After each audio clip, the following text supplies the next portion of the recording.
Say hi-de-hi. Now though, a new series, a new physical form and a journey to an altogether more far-flung shore. Sylvester McCoy stars as Doctor Who.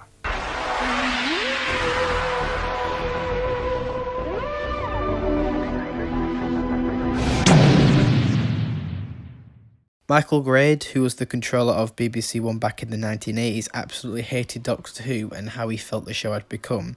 And after the show's brief year hiatus after season 22, they came back with season 23, titled as Trial for Timelord, which stood as commentary for the show itself being put onto trial, as the season was what was thought to be the last chance of convincing Grade that the show couldn't be canned. Whilst the performance that season did good, Grade demanded that in order for a 24th season to be commissioned, a new actor would have to take the role as the Doctor. Here we have lesser known actor Sylvester McCoy playing the 7th Doctor, as he now has the task of moving the show out of the pits of criticism and, most importantly, cancellation, in a last chance for Doctor Who.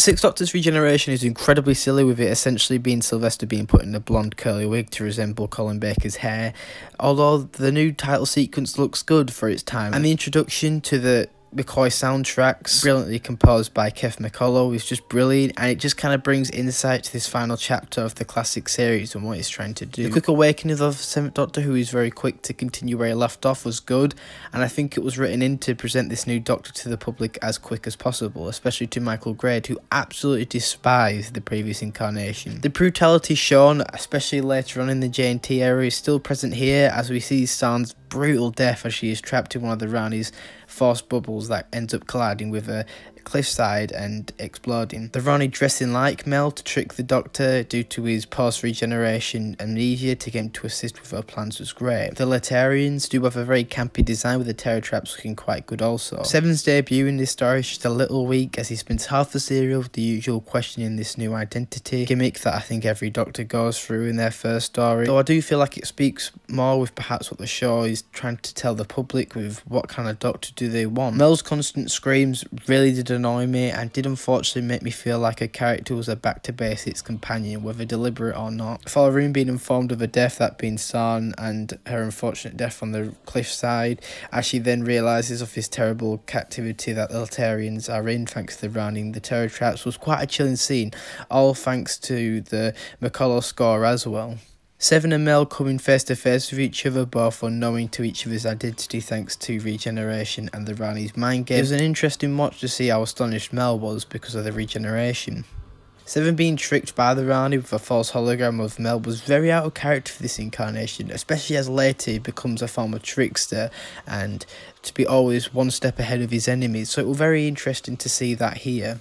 Although we do see later, when Seven was placed in the Rani's brain trap, he starts to interfere within the geniuses in order so he can be freed by the Rani, which was quite hilarious. Rani's plan of using the greatest geniuses that she's kidnapped from time and space, and using Lucaria itself to power up a time manipulator for herself, was quite interesting. Seven and Bayou's delaying the launch of the rocket, as Bayou says, to see it through, was great, as he does redeem himself for his people. We find that the delayed rocket misses the asteroid, which the intention of the asteroid hitting Lucaria was so it would power the time manipulator that the Rani wanted, which was quite good. It ends up leading to her though fleeing in a TARDIS, to where we find the terror traps were actually fleeing alongside her, little to her knowing of them actually learning of her betrayal as they take her back to her planet. The Lucarians learning in the end that they must be stronger and learn to defend themselves if they are to survive was nice, and also whilst Mel showed initial hesitation towards the new Doctor, she agrees to carry on with him, citing that she still needs time getting used to him, potentially another reference to the public and this new Doctor.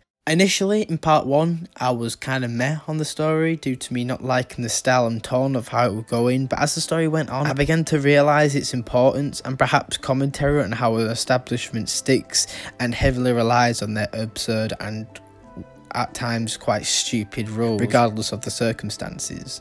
Again, I don't feel like the 7th Doctor was at his best here. There are some great elements throughout the serial, seeing the recurring trickster element of his character, like when he used the rule book on the officers to cleverly free himself, which again was supported by the brilliant score of Kev McCullough. The residents of Paradise Towers, being the Kangs, the Resis, the Caretakers and Pecs, was alright, with the Kangs representing the younger, more naive children who don't apply by the rules, the Resis who have been at Paradise Towers for years and apply by the rules but do think of of the absurdities of them, and the caretakers, who are very much like Nazi-like dictators who don't question the rules but just follow them. The groups being from different age groups definitely create this untrust amongst them, and it was sweet as the story began with the residents being previously divided fractions to now all come together to stop the corruption of the great architect who created Paradise Towers. As he returns to seek revenge, as he thinks that anyone that lives within his towers ruin his creations, so has plans to kill them all off. Peck's little arc of his cowardice, although he wants to be a hero amongst the people of Paradise Towers, was sweet enough, and his sacrifice whilst wasn't entirely a shocker for me because it did feel quite predictable. It was still sad though. His bold and brave sacrifice again bring the people all together in harmony. Mel's character yet again was alright, but I don't feel enough for a character. I must add, the design of the sweepers was very 1980s, and the prop legs and arm were hilarious and very cheesy. Yeah, I loved it a lot. Although it's a little unrelated, I must add that Seven's upgraded umbrella in this story with the handle resembling a question mark looked great, as he and Mel win a nostalgia trip to 1950s Disneyland, which was quite interesting as they board with the Navarinos, who are a shape-shifting race. Delta is a good character, being the last of a Shimmer Run race after a war with the Bannermen. She then seeks refuge with the nostalgia bus tour. Murray expressing to Mel the enjoyment of conducting the bus tour trips to experience a certain decades or eras was sweet, only for then the bus to be flown off course as they arrive at a holiday camp in South Wales rather than 1950s Disneyland. The setting was lovely and gave off some pleasing scenes in terms of the cinematography for this series. Ray being heartbroken after Billy falls for Delta was heartbreaking, especially because she acts as such a lovely companion to Seven throughout the story, more than Mel, who doesn't really do much at all. The climax of part 1 showing the green being cracking out of Delta's egg, which was brilliant. It is again Mel's scream that just wasn't needed, that just ruined the climax of that scene for me.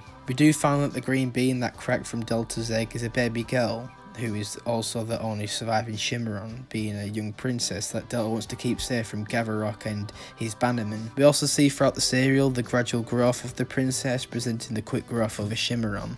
Seven's argument to Gavarok of how he lives his life in blood and battle was great, especially as Seven then feels like he overstepped the mark after angering Gavarok. The princess defending Delta from the invading Bannermen with her battle cry was great, as we see later on Billy takes a serum that the princess was taking in order to become like them, so he could actually be with Delta. Seven then amplifying the princess's battle cry to defeat the Bannermen, as Gavarok then steps into his own booby trap that he placed in the TARDIS, atomizing himself as good. Billy's wish for his transformation into a Shimmeron to also help Delta regrow her race, as he then gives Ray his motorcycle was sweet. Seven also letting Burton and Whismiller know that the satellite at the beginning of the episode actually made it into space was a lovely end to the story.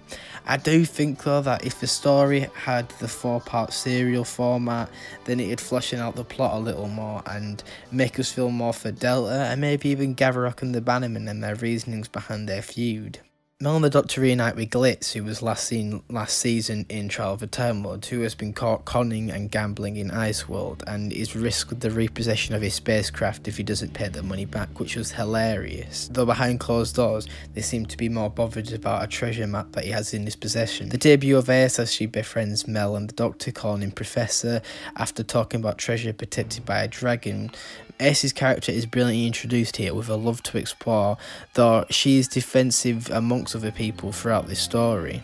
Ace tells Mel of how she came from modern-day Perivale Earth when conducting some of her own explosives that she calls Nitro 9s. She was whisked away in a time storm and hasn't been back to Earth since. Her defensive attitude when Mel mentions her home and her parents is interesting and is to be explored in the final 2 seasons. Kane attempting to sell Ace with his other bought Ice like zombie henchman with his attempt of having somewhere to belong was great. Something dangling off the railings as part 1's cliffhanger was quite silly and quite pointless but hilarious.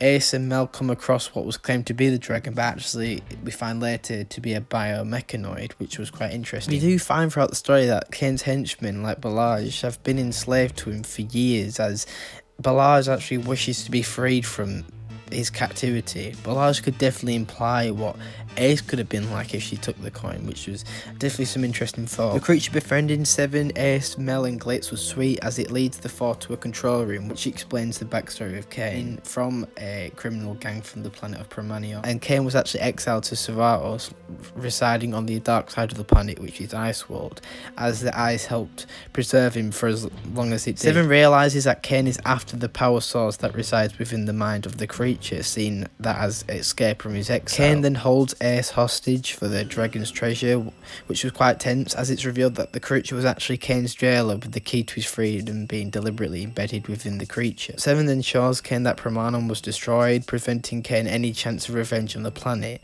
Kane then brutally kills himself as he allows his body to be exposed to the light of a nearby sun, gruesomely melting him, which was great. Mel's departure as she decides to stay with Glitz was bittersweet, especially when you feel the sense of sadness with Seven, feeling like he was just getting to know her in his new face, which could speak parallel with the audience, to be honest. Although I do feel like that Ace throughout the story helped bring out a more rogue side of Mel. Seven bringing Ace on board to supposedly take her on, but the long way around was a lovely ending. Now, with all 4 stories reviewed, where they go in terms of rank, I'm going to go through this quite swiftly. So number 4, Time of the Rani, number 3, Dragonfire, number 2, Delta and the Bannermen, and number 1, Paradise Towers. In conclusion, season 24 did wonders in restoring some faith back in the show for the public. Great request of adding more humour back in the show seems to have worked out here, as I can appreciate its friendly camp 1980s tone throughout these 4 stories. Although the ratings were not the best, especially for its previous history, the show were battling against Coronation Street, a show that had a way wider demographic than Who itself. We do explore in Who's final 2 years the more darker side and where they were going to go.